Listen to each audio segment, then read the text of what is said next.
March 19, 1945. The morning that would forever divide Adelheid Bauman's life into before and after began with the smell of frying meat. She stood in the breakfast line at Camp Claiborne, Louisiana, her hollow stomach twisted with the familiar ache of prolonged hunger. Behind her, 7 other German women prisoners shuffled forward in silence, their gray auxiliary uniforms hanging loose on frames that had known real starvation in the final months of the war. Heidi, as her fellow prisoners called her, had been captured 6 weeks earlier in Belgium. She was 24 years old, a former radio operator for the Wehrmacht's Communications Division.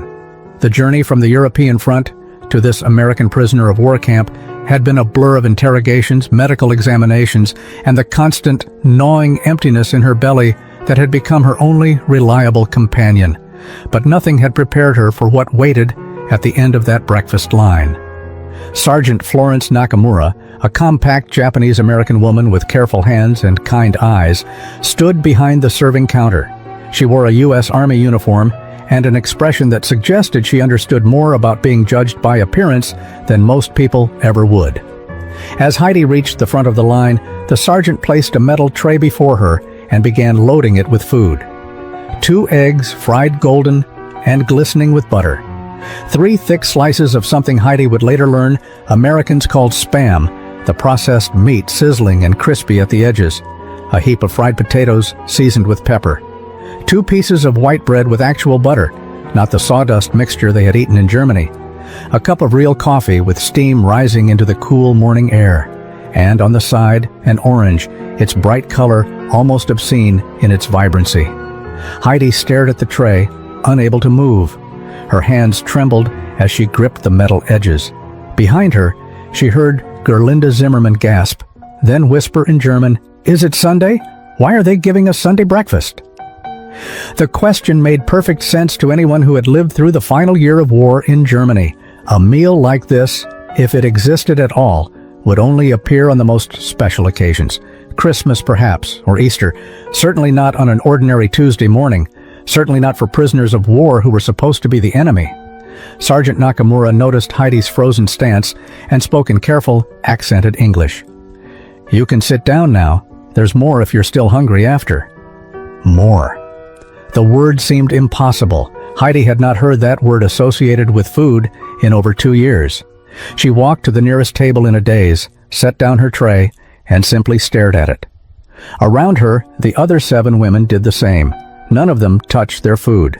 They just looked at it, their faces reflecting the same confusion, the same disbelief, the same dawning realization that everything they had been told about America might have been a lie. The memory of real hunger had settled into Heidi's bones long before her capture. It began in the autumn of 1943 when she joined the Women's Auxiliary Corps in Munich. At 22, she believed the recruitment posters that promised she would be serving Germany's defense, helping to protect her homeland from Allied aggression. Her father, a postal clerk who had lost his left arm in the Great War, had been proud when she enlisted. Her mother had wept but said nothing. The work itself had been tedious but important. Heidi operated radio equipment, transcribing coded messages and maintaining communication links between field units and command centers. She was good at it, her steady hands and patient concentration making her valuable to the officers who relied on clear transmissions. For the first year, life had been almost normal. Rations were small but adequate. The work was demanding, but gave her purpose. She felt like she was contributing to something larger than herself. But by the winter of 1944, everything had changed. The rations had shrunk to portions that left everyone constantly hungry. The bread was mixed with sawdust and ground chestnuts to stretch the flour supply. Meat appeared once a week if they were fortunate, and it was usually gristle and fat. The Auxiliary Corps women joked grimly that they were becoming experts at making soup from potato peels and gratitude from nothing. Heidi watched friends lose teeth from malnutrition. She saw young women in their 20s develop the hollowed eyes and translucent skin of the chronically starved. Her own reflection in the small mirror above her bunk showed a stranger, someone angular and desperate, who barely resembled the round-faced girl who had posed for her enlistment photograph. The Allied bombing campaigns had intensified, and their unit was moved repeatedly to avoid the advancing front lines. Each relocation meant more confusion, less food, and growing whispers that Germany was losing the war. The officers stopped talking about victory and started talking about duty and sacrifice. Heidi noticed how their uniforms also hung looser, how their commands came with less certainty. In January of 1945, her unit had been stationed in a commandeered farmhouse outside Bastogne. They lived on frozen turnips and hard biscuits that had to be soaked in water before they could be chewed. When the American forces overran their position on February the 3rd, Heidi had been too weak to run. She simply raised her hands and surrendered, feeling nothing but relief that the gnawing hunger might finally end. The journey to America had taken 3 weeks. On the transport ship, they received meager rations, enough to keep them alive, but little more. She had arrived at Camp Claiborne weighing less than 90 pounds, her hip bones pressing sharp against her skin, her auxiliary uniform cinched tight with makeshift alterations. That was the Heidi who now sat, staring at eggs and Spam and butter and oranges, unable to comprehend that such abundance could exist in the same world where she had nearly starved. Captain Constance Whitmore had commanded the women's section of Camp Claiborne for 8 months when the transport truck arrived carrying 8 German women prisoners. She stood at attention as Lieutenant Colonel Theodore Fairbanks reviewed the transfer documents, but her eyes tracked the prisoners as they climbed down from the vehicle. They moved with the mechanical precision of people who had learned that survival meant following orders without question. The women wore remnants of their Wehrmacht auxiliary uniforms, the gray fabric faded and patched. Several had visible darning on their sleeves where insignia had been removed. Their boots were mismatched, clearly scavenged from various sources. But what struck Captain Whitmore most was their size. These women were skeletal. Their faces showed the unmistakable signs of prolonged malnutrition, the kind that went beyond missing a few meals to systemic, grinding starvation. Corporal Maxine O'Brien, who served as head guard, whispered under her breath, "Jesus, Mary, and Joseph. They look like they've been starved half to death." Captain Whitmore shot her a warning glance, but privately agreed. She had processed male German prisoners before, and while many showed signs of poor rations, none had looked quite this devastated. The processing took 2 hours. Medical examinations revealed various stages of malnutrition, vitamin deficiencies, and in 3 cases, early signs of scurvy. The camp doctor, a gruff man from Philadelphia named Walter Brennan, shook his head as he completed his reports. "These women need immediate nutritional rehabilitation. I'm recommending increased rations and vitamin supplementation." Captain Whitmore assigned the 8 women to Barrack 7, which had been hastily converted to house female prisoners. The facility had been designed for male POWs, and the accommodations reflected that original purpose. But the women seemed too exhausted to care about the austere surroundings. They claimed their bunks silently, unpacking the few personal items they had been allowed to keep. Heidi had chosen a lower bunk near the window. She sat on the thin mattress, her hands folded in her lap, and studied the compound through the wire-reinforced glass. The American camp was orderly and clean. Guards walked regular patrols, but they did not carry their weapons with the aggressive posture she had seen from German soldiers. The buildings were well maintained. There was electricity, running water, and from what she could see, no visible damage from bombing or shelling. That first evening, Sergeant Nakamura brought dinner to the barracks. She carried a large pot of beef stew with vegetables, accompanied by fresh bread and canned fruit. The Japanese-American woman ladled generous portions into metal bowls, her movements efficient but not unkind. "Eat slowly," she advised in her careful English. "Your stomachs aren't used to this much food." The 8 women ate in silence, tears streaming down some of their faces as they tasted meat and bread and fruit that was not rotted or moldy. Everything Heidi had been taught about Americans collided with reality in those first 48 hours at Camp Claiborne. The propaganda films she had watched during her auxiliary training had painted a clear picture of the enemy. Americans were depicted as brutal, materialistic warmongers who treated prisoners with savage cruelty. The newsreels showed footage of destroyed German cities and claimed that American soldiers delighted in civilian suffering. Gerlinda Zimmerman, who bunked above Heidi, had been the most vocal believer in these narratives. She was 26 years old, originally from Stuttgart, where she had worked as a telephone operator before joining the Auxiliary Corps. On their second night in the barracks, she whispered down to Heidi in German, "Why are they feeding us like this? What do they want from us?" The question kept Heidi awake. She tried to reconcile what she was experiencing with what she had been told to expect. Where was the brutality? Where were the cruel guards and starvation rations? Instead, they had been given medical attention, clean bedding, and more food in 2 days than she had seen in 2 months before her capture. Not Burga Seidel, whom everyone called Burgi, had a different theory.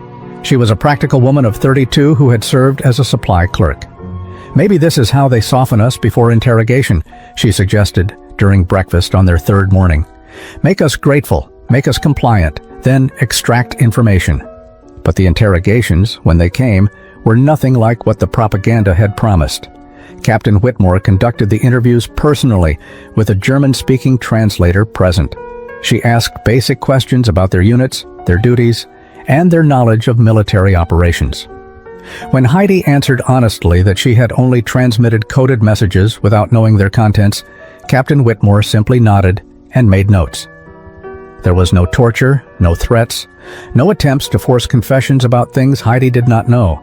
The American captain had even offered her cigarettes, which Heidi declined because she had never smoked. "You're not what I expected," Heidi said carefully in her limited English, the words coming slowly as she searched for the right vocabulary. Captain Whitmore smiled slightly. "I imagine we're not what you were told to expect." She paused, studying Heidi with an expression that seemed more curious than hostile. "Tell me, what did they tell you about Americans?" Heidi hesitated, then answered honestly. "That you were monsters. That you killed prisoners. That you destroyed everything beautiful in the world because you hated culture and refinement." She looked down at her hands. "That you would treat us worse than animals." The captain's expression softened. "And what do you think now?"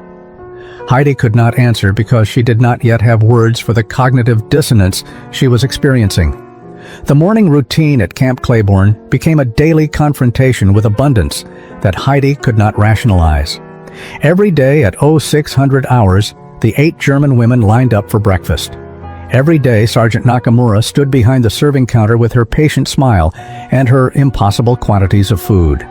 Every day, Heidi expected the portions to shrink for the reality of wartime scarcity to finally assert itself. It never did.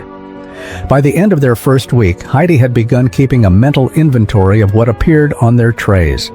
Eggs came in multiple forms, scrambled, fried, or boiled. The Spam appeared at least 3 times weekly, sometimes accompanied by bacon or sausage. There were pancakes with syrup, oatmeal with brown sugar, toast with jam made from real fruit. The coffee flowed endlessly, dark and bitter and real. Not the roasted grain substitute they had choked down in Germany. Lunch brought sandwiches constructed with alarming generosity. Thick slices of ham or turkey, cheese that had not been rationed into translucent slivers, lettuce, and tomatoes that showed no signs of rot. There were apples, sometimes 2 per person. Cookies appeared with such regularity that the women stopped treating them as precious commodities and simply ate them. Dinner was the most overwhelming meal. Sergeant Nakamura prepared dishes that seemed designed to prove that American abundance knew no limits. Pot roast with carrots and potatoes, fried chicken with mashed potatoes and gravy, pork chops with green beans. Every meal came with bread, butter, and some form of dessert, cake, pie, pudding, or canned fruit in heavy syrup.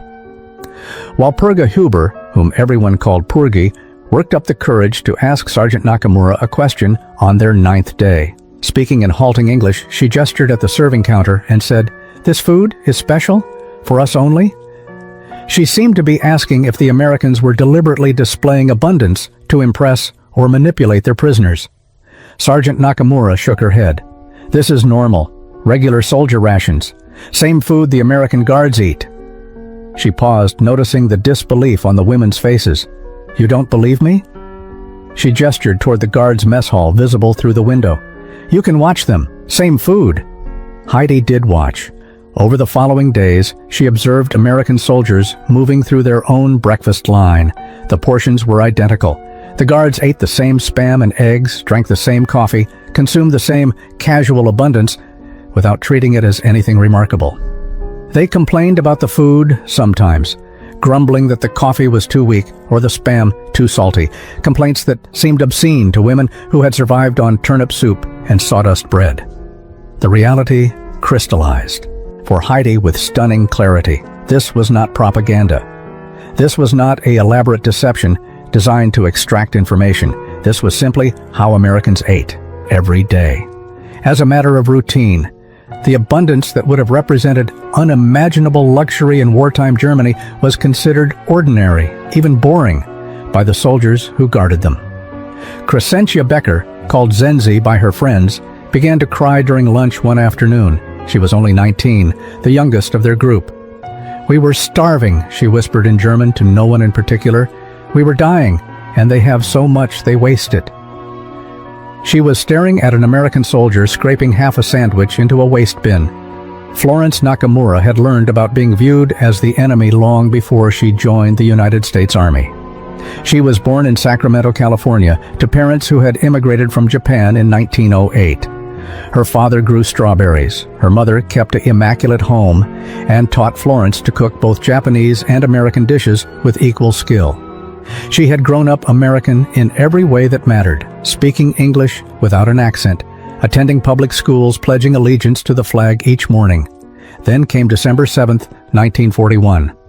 Pearl Harbor turned every Japanese face into a potential traitor overnight. Florence was 23 years old, working as a secretary in a law office when the evacuation orders came. Her family lost their farm, their home, and their place in the only country they had ever truly known. They spent 2 years in the Tule Lake internment camp in Northern California, behind barbed wire, guarded by American soldiers who saw them as enemies despite their citizenship. Florence had joined the Women's Army Corps 6 months after her release from Tule Lake. When people asked why she would serve a country that had imprisoned her own family, she gave a simple answer: because it's my country, the good and the bad both. But the real reason was more complex. She wanted to prove something, though she was not entirely sure what or to whom. Working in the Camp Claiborne kitchen gave her purpose. She had requested the position specifically, knowing that food could be a bridge between people when words failed. She had watched the 8 German women a row, seen the starvation in their bodies and the confusion in their eyes. She recognized that look. It was the same expression she had seen on her own mother's face in the internment camp when they received their first Red Cross care package. On the 10th day, Heidi approached her after breakfast service. The young German woman carried a metal tray with her empty dishes and stood uncertainly at the counter. "Sergeant Nakamura," she said carefully in English, "may I ask you a question?" Florence nodded, wiping down the serving counter. "Of course." "Why are you kind to us?" Heidi's English was improving rapidly, though she still searched for words. "We are enemy, we are German." "Why you give us so much food?" Florence set down her cloth and looked at Heidi directly. She saw a young woman probably close to her own age, intelligent eyes and a too thin face. Someone trying to make sense of a world that had stopped following the rules she thought she understood. "Because you're hungry," Florence said simply, "and I have food. It's not more complicated than that." "But your family," Heidi persisted. "The other guards told me your family is from Japan. Japan and Germany we were allies. We fought against America together. You should hate us." Florence smiled sadly. "Should I? My family got put in a prison camp by our own government because of where our grandparents were born. Does that mean I should hate all Americans?" She paused. "Hate is exhausting, and it doesn't fill anyone's stomach." Heidi was quiet for a long moment, absorbing this. "In Germany, they told us Americans were cruel, that you had no culture, no honor, that you treated everyone not like you, as less than human." "And what do you think now?" Florence asked. March 19th began like any other Tuesday at Camp Claiborne, which was precisely what made it so extraordinary. Heidi woke at 0530 hours, as she had every morning since her arrival 3 weeks earlier. She dressed in the clean work clothes that had replaced her auxiliary uniform, clothes that actually fit her gradually recovering frame. She washed her face in the barrack sink with actual soap that smelled like flowers. These small normalcies had begun to feel less shocking, which itself was shocking. The morning air was cool as the 8 German women walked to the mess hall for breakfast. Louisiana spring was different from Bavarian spring, warmer and wetter, filled with unfamiliar bird calls and the scent of vegetation that Heidi could not name. Gerlinda walked beside her, and they conversed quietly in German about nothing important, the way people do when they are comfortable together. The breakfast line moved at its usual efficient pace. Sergeant Nakamura stood at her post behind the serving counter, her dark hair pinned neatly beneath her cap, her movements practiced and precise. Heidi had begun to anticipate the rhythm of these mornings. She knew what to expect. Eggs in some form, meat in some form, brother, or bread and butter and coffee and perhaps fruit. The abundance had become predictable, which made it no less miraculous, but somewhat more comprehensible. But when Heidi reached the front of the line, Sergeant Nakamura placed before her a tray that seemed to defy even the generous standards that had been established. 2 fried eggs, their yolks golden and perfect. 3 thick slices of Spam, crisped at the edges. A mound of fried potatoes with onions.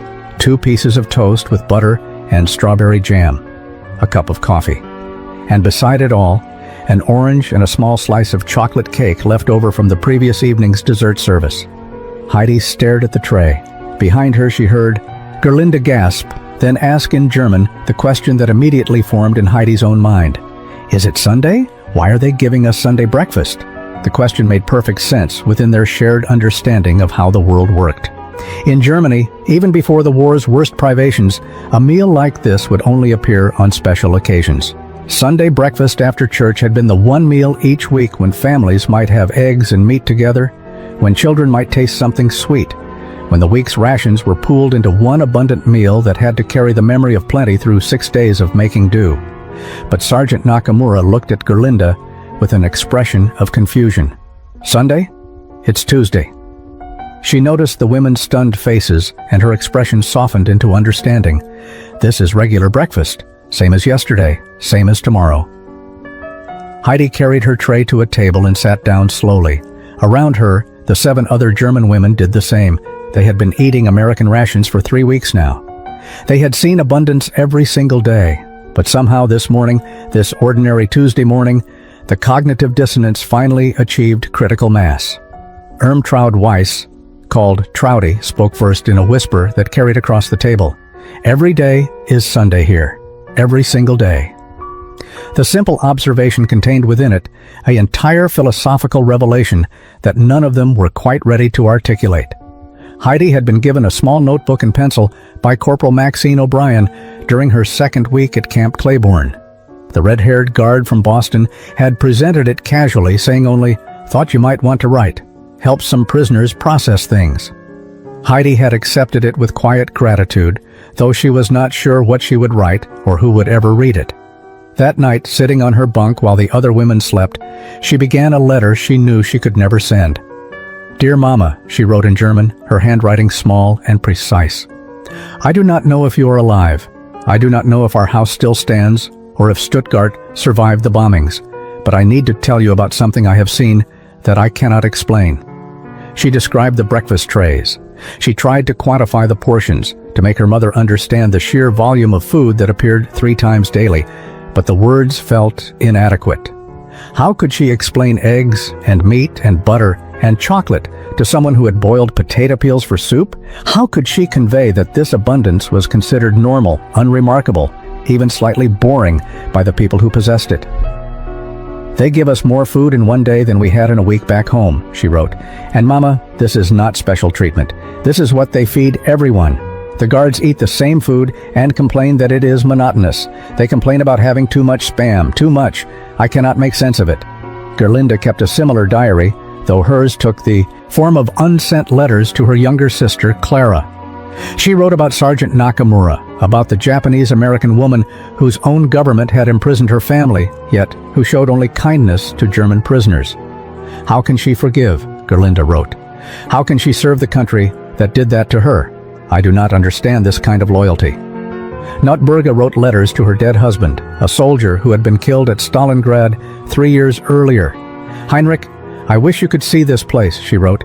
"I wish you could taste this food. I wish you could understand that we were lied to about everything.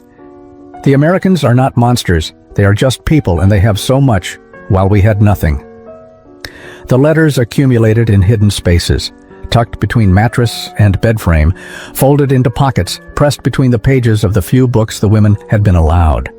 They were confessions written in darkness, attempts to process a reality that contradicted every certainty they had built their lives upon.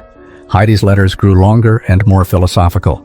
"What does it mean," she wrote one night, "that we were starving while fighting people who had so much food they could afford to waste it?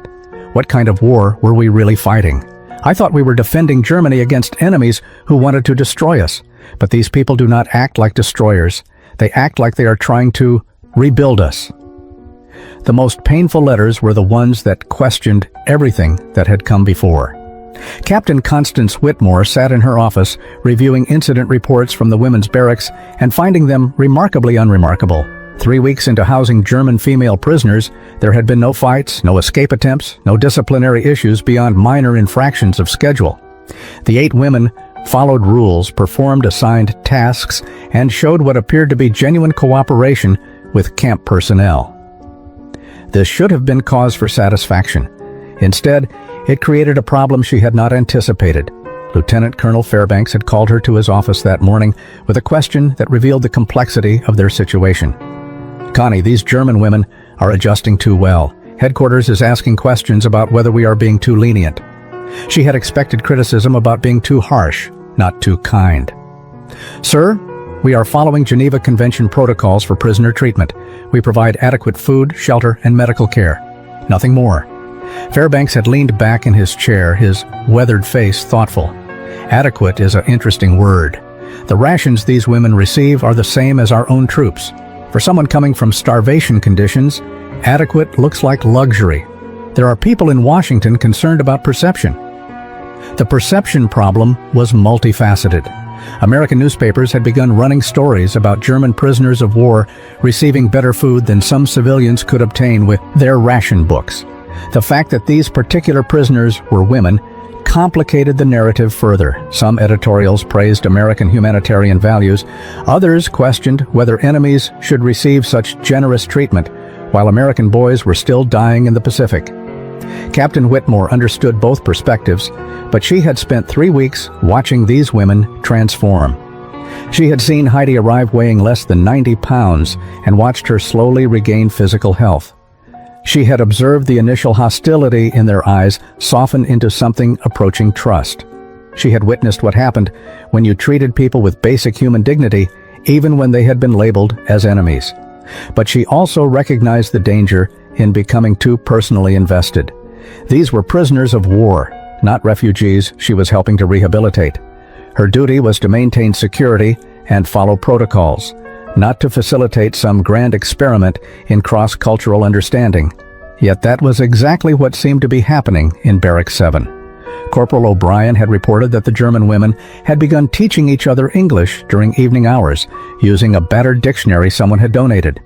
Sergeant Nakamura mentioned that several of the women had volunteered to help with kitchen duties beyond their required work assignments. The camp doctor noted that their physical health was improving, but expressed concern about their psychological state, saying they seemed almost afraid to believe their current situation was real. That afternoon, Captain Whitmore walked to Barrack 7 for an unannounced inspection. She found the women engaged in quiet activities. Heidi was reading an English-language newspaper, her lips moving silently as she worked through unfamiliar vocabulary. Gerlinda and Notberga were mending uniforms, their stitches neat and precise. The others were writing letters or simply resting on their bunks. They stood at attention when she entered, their military training asserting itself automatically. "At ease," she said, and they relaxed slightly, though tension remained visible in their postures. She studied them for a long moment, these young women who had served the Third Reich and now found themselves dependent on American mercy. The transformation happened gradually through the medium of food, each meal a small negotiation between what the German women expected and what America provided. By their 4th week at Camp Claiborne, the initial shock had evolved into something more complex. They no longer stared at their breakfast trays in disbelief, but the abundance still carried weight beyond simple nutrition. Food had become a language for things that could not be spoken directly. Sergeant Nakamura had begun teaching basic cooking techniques to the women who volunteered for kitchen duty. Heidi found herself standing at an industrial stove, learning to crack eggs efficiently, a skill that seemed absurd given that eggs had been luxury items for the past 2 years. But Sergeant Nakamura was patient, demonstrating the motion until Heidi could do it smoothly, the shells breaking cleanly, without fragments falling into the bowl. "In Japan, my grandmother taught me to cook when I was very small," Sergeant Nakamura said while they worked. "She said food is how you show love when you do not have words." She paused, watching Heidi practice. "I think maybe it is also how you show respect, how you tell someone they matter." The observation lingered in Heidi's mind. Was that what was happening here? Were the Americans telling them they mattered by feeding them so well? It seemed impossible, yet she could not identify another explanation. They were prisoners, enemies, representatives of a regime that had brought terrible destruction to the world. Yet they received the same food as American soldiers, were treated with basic courtesy, and were offered opportunities to work and learn. Walpurga had taken to baking, discovering an unexpected talent for bread making. She worked alongside an American private named Tommy Martinez from New Mexico, who taught her English words for ingredients while she taught him German terms. Their conversations were fractured and grammatically chaotic, but meaning emerged through shared purpose.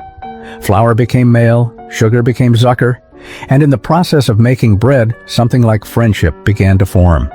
The question of whether such friendships were appropriate, whether they represented betrayal or simply human connection, remained unresolved. The 8 women discussed it during their private evening conversations, their voices low and uncertain.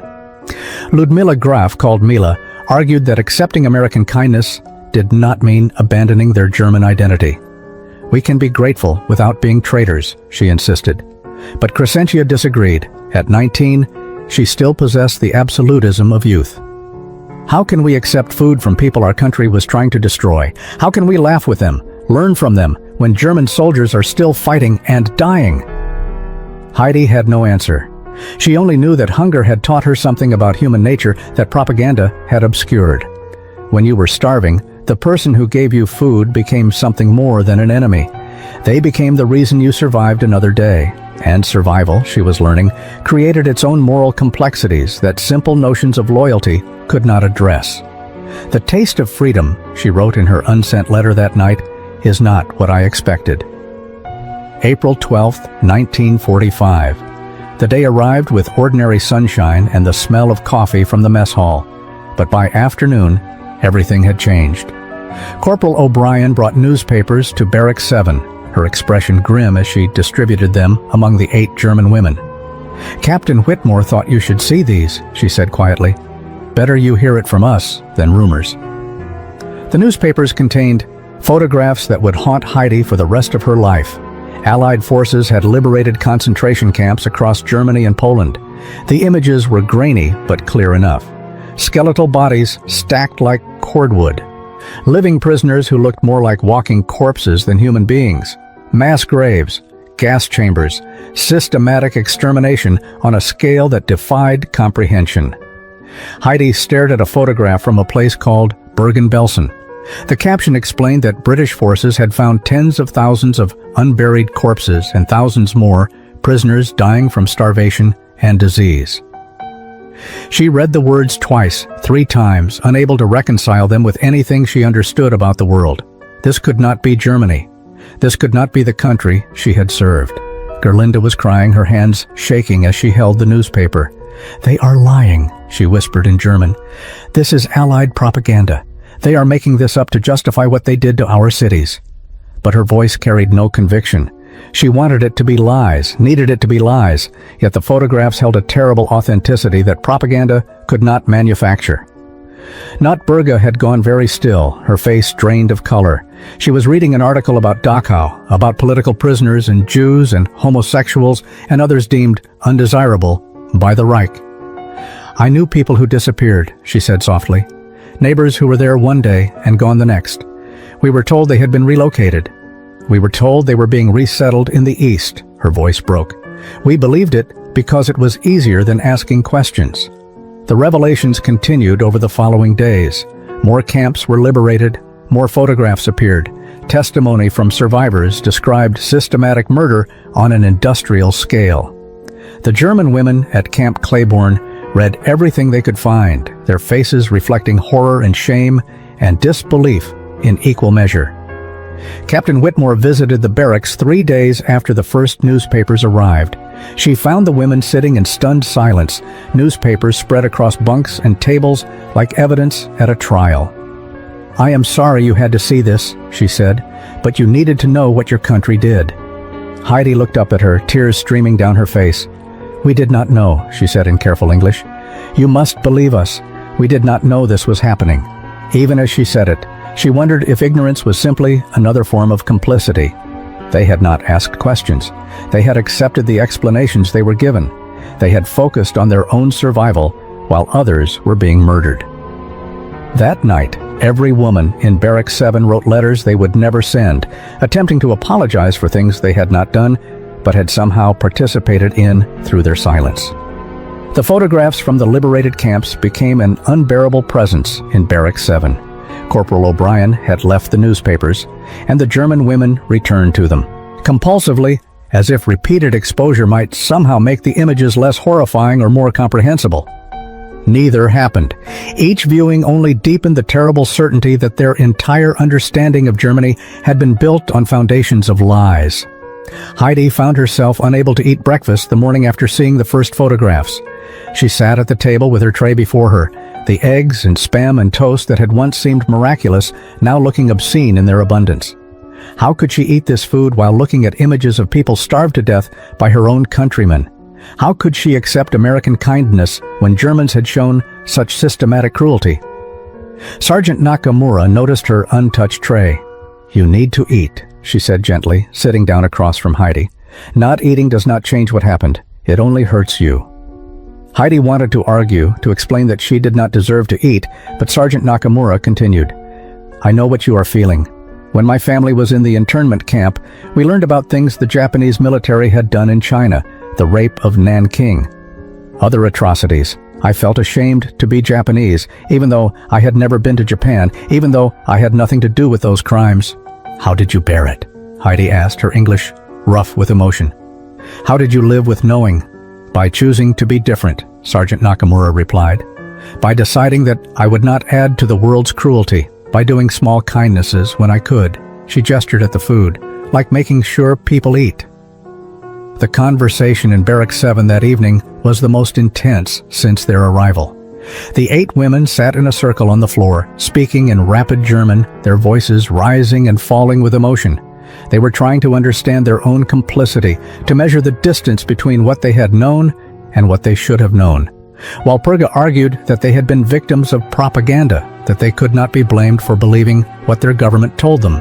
But Irmtraud countered that there had been signs, whispers, disappearances that they had chosen not to investigate. "We were afraid to ask questions," she said, "but fear is not the same as innocence." Ludmilla raised the uncomfortable possibility that some part of them had known, had suspected, but had buried that knowledge because confronting it would have been too dangerous or too costly. "When my Jewish neighbors disappeared in '38, she said quietly, "I told myself they had emigrated. I knew that probably was not true, but believing it was easier than accepting what might really have happened." Heidi listened to her companions dissect their own moral failures and recognized that she had done the same. She had heard rumors about camps, about harsh treatment of Jews, about policies that seemed cruel, but she had been young, she told herself. She had trusted her leaders. She had believed in Germany's righteousness. May 8, 1945. Victory in Europe Day. The war that had consumed the continent for nearly 6 years had officially ended. Germany had surrendered unconditionally. Across America, celebrations erupted with church bells and ticker-tape parades and crowds flooding the streets in jubilation. At Camp Claiborne, the American personnel marked the occasion with a special dinner and an evening of music and dancing. The 8 German women remained in Barracks 7, listening to the sounds of celebration filtering through their windows. They had been told they could attend the festivities if they wished, that no one would object to their presence. But the invitation felt hollow. How could they celebrate the defeat of their own country, even knowing what they now knew about what Germany had done? Heidi sat on her bunk, writing in her notebook. "Today, my country died," she wrote in German. "Not the Germany that actually existed, with its camps and its cruelty and its monstrous crimes. That Germany deserves to die. But the Germany I believed in, the one I thought I was serving, That Germany died too.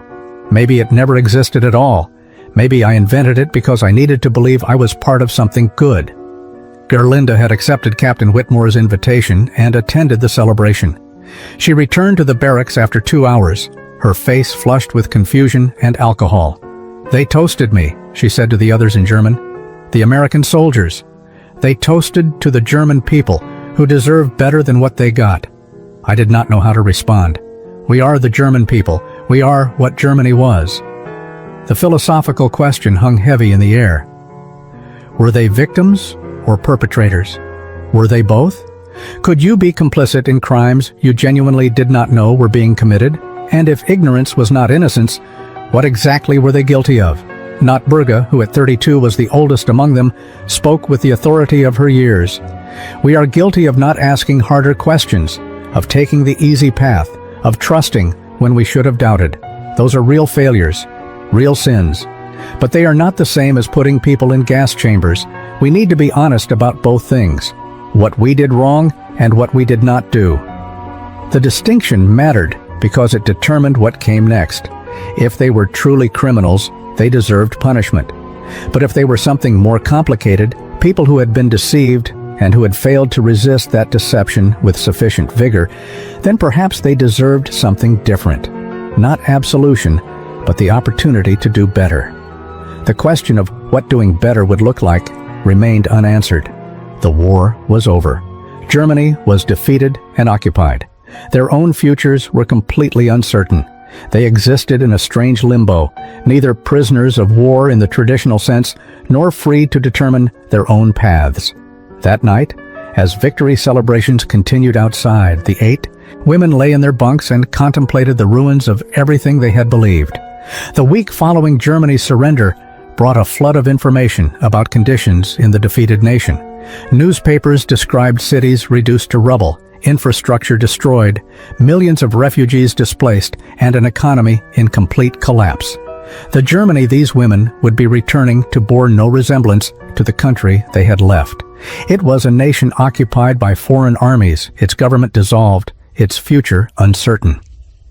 Captain Whitmore called a meeting with the 8 women on May 15th to discuss repatriation procedures. She sat at a table in the barracks common area, official documents spread before her, and addressed them in clear, measured English while a translator stood ready. The War Department has issued guidelines for returning prisoners of war to Germany. Transportation will be arranged within the next several weeks. You will be processed through displaced persons camps before being released. Heidi listened to the words and felt nothing resembling relief or joy. Return to what? Her last letter from home had come in November of 1943, before the heavy bombing campaigns had intensified. She had no idea if her parents were alive, if her childhood home still stood, if Stuttgart existed as anything more than ruins. The International Red Cross had been searching for information about her family, but so far, there had been no news. Gerlinda's situation was even more desperate. Her entire family had lived in Dresden, and the reports about that city's destruction in February were apocalyptic. Tens of thousands killed in firebombing raids, the historic city center completely obliterated. The likelihood that her parents and sister had survived seemed minimal. What was she returning to except confirmation of loss? But beyond the practical questions of survival and reunion, there was a deeper problem. These women had changed during their months at Camp Claiborne. They had seen abundance after starvation. They had experienced kindness from supposed enemies. They had learned that the world was more complicated than propaganda had suggested. They had discovered that Americans were not monsters and that Germans were capable of monstrous things. How could they return to Germany carrying this knowledge? How could they live among people who might still believe the old lies, who might resent them for having been captured, who might see their transformation as a betrayal? And how could they participate in rebuilding a nation whose foundations had been revealed as rotten? While Perga asked the question that was on everyone's mind, Captain Whitmore, if we return to Germany, what will we find there? Who will we be? Her English had improved dramatically, and she spoke with careful precision. We are not the same women who left. Germany is not the same country. Where do we belong now? Captain Whitmore had no easy answer. I cannot tell you, "What you will find," she said honestly, "Germany is in chaos. There is hunger, destruction, and uncertainty. But it is still your home, your people, your language, and your culture." She paused. "Though I understand it may not feel that way anymore." May 22nd, 1945. The morning began like any other, but Heidi had not slept. She had spent the entire night in whispered conversation with the 7 other women, their voices low and urgent, as they debated a decision that seemed simultaneously impossible and inevitable. By dawn, they had reached a consensus that would have been unthinkable 3 months earlier. After breakfast, Heidi approached Captain Whitmore with a request that made her hands shake. "Captain, may I speak with you privately, and perhaps the other women can come also." Her English had become fluent, though stress made her accent thicker. Captain Whitmore agreed, her expression curious, and within an hour, all 8 German women stood in the camp commander's office. Lieutenant Colonel Fairbanks sat behind his desk. Captain Whitmore stood to his right, and the 8 prisoners faced them in a nervous line. Heidi had been chosen as their spokesperson. She clasped her hands to stop them trembling and began speaking in careful, measured English. "Sir Captain, we have been discussing the repatriation orders. We understand that we are prisoners and that we must return to Germany if that is what is required." She paused, gathering courage for what came next. "But we wish to make a request that is unusual, perhaps unprecedented. Some of us, we do not want to return to Germany immediately. We would like to ask if there is any way we could remain here in America for a longer time, perhaps permanently." The silence that followed was absolute. Lieutenant Colonel Fairbanks leaned forward, his expression unreadable. "Let me make sure I understand correctly. You are asking to remain in captivity rather than accept freedom to return to your homeland?" Gerlinda stepped forward, her voice stronger than Heidi's. "It is not captivity anymore, sir. Not really. We have been treated with kindness here. We have learned things about ourselves and about Germany that make it very difficult to imagine going back. The Germany we would be returning to is not the Germany we believed we were serving," Captain Whitmore interjected, her tone carefully neutral. "This is highly irregular. I am not aware of any protocol for prisoners requesting to remain after cessation of hostilities." "What exactly are you asking for?" Notberga spoke next, her English less polished, but her meaning clear. "We know what our country did. We have seen the photographs. We have read about the camps. We cannot pretend we do not know anymore. Going back to Germany means living with people who may still believe the old lies, or who will blame us for losing the war, or who will hate us for being captured." Walpurga added, "Here we have found something we did not expect. We have found the possibility of being different people than we were. We have found forgiveness we do not deserve. We have found that our enemies treated us better than our own country treated so many innocent people." The 8 women stood together, united in their unprecedented request. They were asking for something that had no precedent in military law or international convention. They were asking to be allowed to stay with their former captors. Lieutenant Colonel Fairbanks sent an urgent telegram to the War Department in Washington. The response took 3 days to arrive, during which the 8 German women existed in a state of suspended uncertainty. They continued their daily routines, working in the kitchen, attending English lessons, performing assigned tasks. But everything felt fragile, temporary, as if the entire structure of their new lives might collapse at any moment. Captain Whitmore visited the enemies, arguing that charity should be reserved for American families struggling with wartime rationing and loss. But Reverend Thomas McKinley, the Lutheran pastor, made a persuasive case.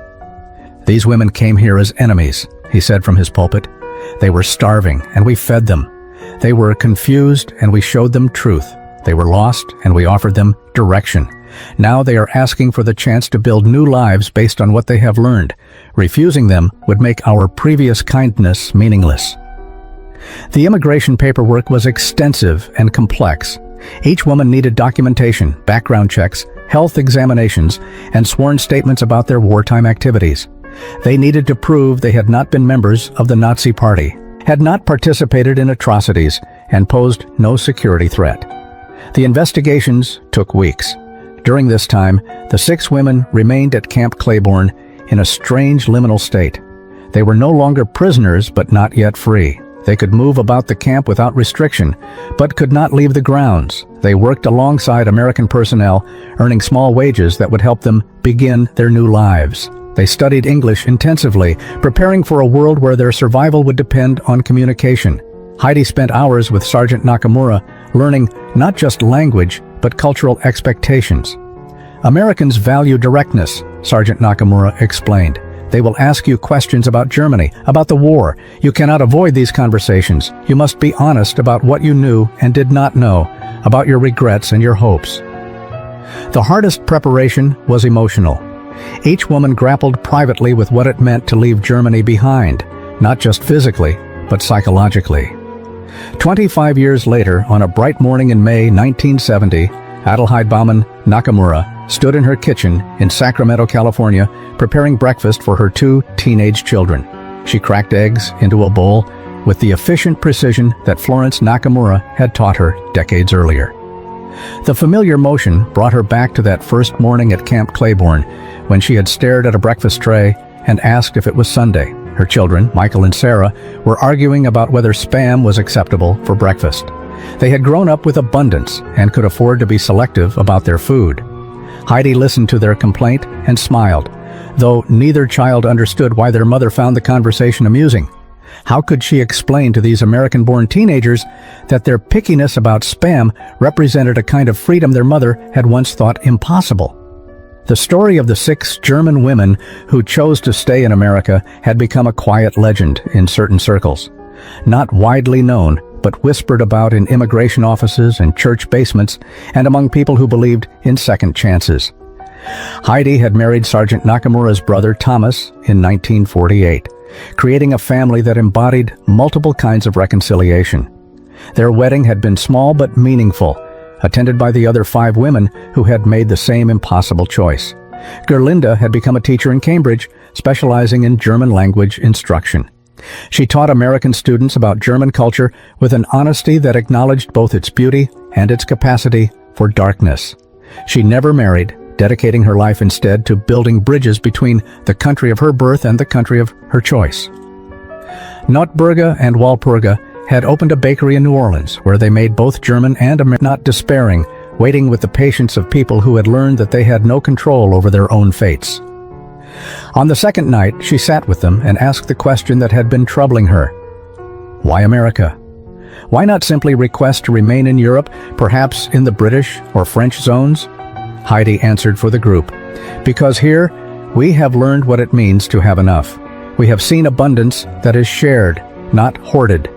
We have met Sergeant Nakamura, who showed us that you can love a country even when it has failed you. We have found that kindness is possible even between enemies. She paused, searching for the right words. In Europe, we would still be German women who serve the Reich. Here, perhaps we can become something else. The response from Washington arrived on May 26th. It was bureaucratic and cautious, as such communications always were, but it contained an unexpected opening. The War Department would not prevent voluntary repatriation of any prisoner who wished to return immediately. However, given the unusual circumstances and the ongoing chaos in occupied Germany, those who wished to remain could be reclassified as displaced persons pending further evaluation. The critical detail was what came next. As displaced persons rather than prisoners of war, they would need to find American sponsors willing to provide housing and employment. They would need to demonstrate self-sufficiency. They would need to navigate the complex immigration system. And they would need to do all of this while carrying the stigma of having been enemy nationals. When Captain Whitmore explained these terms, she watched the women's faces carefully.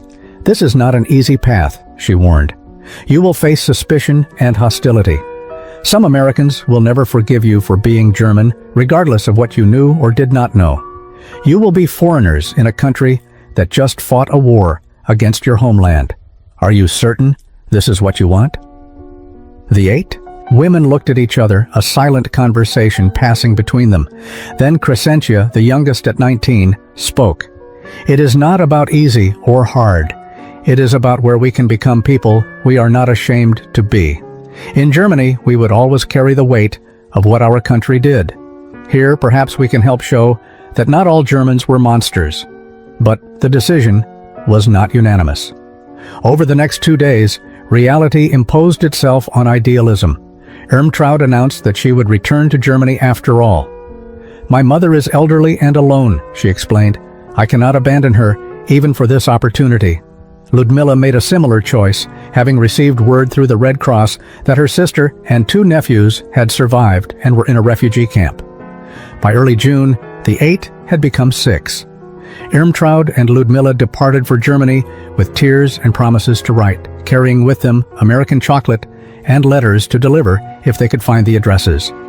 The 6 who remained, Heidi, Gerlinde, Notburga, Walpurga, Crescentia, and Hema Schuster, faced the daunting task of finding sponsors and building entirely new lives. The process began with unexpected allies. Sergeant Nakamura's family in Sacramento, recently returned from internment and rebuilding their strawberry farm, offered to sponsor Heidi. They had never met her, but Sergeant Nakamura had written to them about the German woman who asked thoughtful questions and learned quickly. "My parents understand what it means to be judged for things you did not do," she told Heidi. "They want to help." Captain Whitmore's own family in Massachusetts offered to sponsor Gerlinde. The captain's mother, a widow who ran a boarding house in Cambridge, had lost her husband in the Great War, but believed in second chances. "If these women are trying to become better," she had written to her daughter, "then we should help them do that." Local churches stepped forward to sponsor the others. A Lutheran congregation in New Orleans offered housing and employment to Notburga and Walpurga. A Catholic parish in Baton Rouge did the same for Crescentia and Hema. The process was not without controversy. Several church members objected to helping former enemies, arguing their shop became a gathering place for displaced persons from various countries, a space where people who did not quite belong anywhere could find temporary belonging with each other. The smell of fresh bread became their contribution to their adopted city. Crescentia had married an American soldier named Robert Chen, the same man who had been a guard at Camp Claiborne. Their interracial marriage faced hostility in some quarters, but they built a life anyway, raising 4 children who grew up speaking both German and English. Hema had become a nurse, working in veterans' hospitals, caring for men who had fought against Germany with the same dedication Sergeant Nakamura had shown in feeding hungry prisoners. The 6 women had maintained contact through letters and occasional visits. They had watched each other's children grow up, celebrated successes, and mourned losses together. They had become American while remaining German, creating identities that honored both parts of their complicated histories. They had never forgotten where they came from or what had brought them to America. The photographs from the liberated concentration camps remained in their memories, a permanent reminder of what they had unknowingly served. But they had also never forgotten the spam and eggs, the moment when abundance shattered propaganda and forced them to question everything. That breakfast tray had been the beginning of their transformation, the first crack in the wall of lies they had built their lives upon.